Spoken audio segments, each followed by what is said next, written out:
Present AI initial స్టేజ్లో ఉన్నా సరే మనుషులు చేసే ఎన్నో పనులు చేస్తుంది. ఏఐ పూర్తిగా డెవలప్ అయిన తర్వాత అప్కమింగ్ ఫ్యూచర్లో ఎలాంటి టెక్నాలజీస్ రాబోతున్నాయో కొన్ని ఎగ్జాంపుల్స్ చూద్దాం. Number 1, human level AI. ఇప్పటికే ఆర్టిఫిషియల్ జనరల్ ఇంటెలిజెన్స్ డెవలప్ చేయడానికి రీసెర్చ్ చేస్తున్నారు. ఇది డెవలప్ అయితే సేమ్ మనిషిలాగే ఆలోచించే ఏఐని మనం యూజ్ చేయొచ్చు. Number 2, mind reading AI. ఈ ఏఐ మన మైండ్లో ఉన్న థాట్స్ని బయటికి రిఫ్లెక్ట్ చేస్తుంది.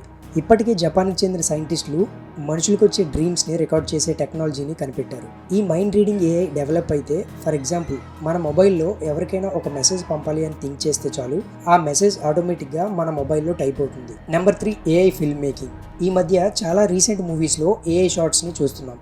నెట్ఫ్లిక్స్ లాంటి కంపెనీ కూడా ది ఎటర్నాట్ అనే ఒక సిరీస్లో కొన్ని బిల్డింగ్ కొలాప్సెస్ సీన్స్ని ఏఐ టూల్స్ యూజ్ చేసి క్రియేట్ చేశారు.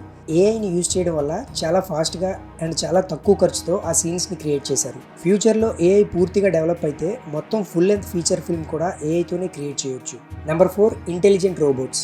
ఇప్పటికే చైనా, కొరియా, జపాన్ లాంటి కంట్రీస్లో 50% పైగా ఇండస్ట్రీ వర్క్స్ అన్ని రోబోట్స్ హ్యాండిల్ చేస్తున్నాయి. ఫ్యూచర్లో ఏఐ ఇంకా డెవలప్ అయితే ప్రజెంట్ మనందరం భయపడుతున్న వైట్ కలర్ జాబ్స్ మాత్రమే కాదు, ఫిజికల్ వర్క్ జాబ్స్ కూడా రోబోట్స్ హ్యాండిల్ చేస్తాయి. అట్ ప్రజెంట్ ఈ టెక్నాలజీస్ అన్ని ఫిక్షన్లా అనిపించిన ఏఐ డెవలప్ అయ్యే స్పీడ్ చూస్తుంటే వెరీ నియర్ ఫ్యూచర్లో ఇవి నిజమయ్యే ఛాన్సెస్ చాలా ఎక్కువ. ఈ ఇన్ఫర్మేషన్ నచ్చితే లైక్ చేయండి, ఛానల్ని సబ్స్క్రైబ్ చేయండి.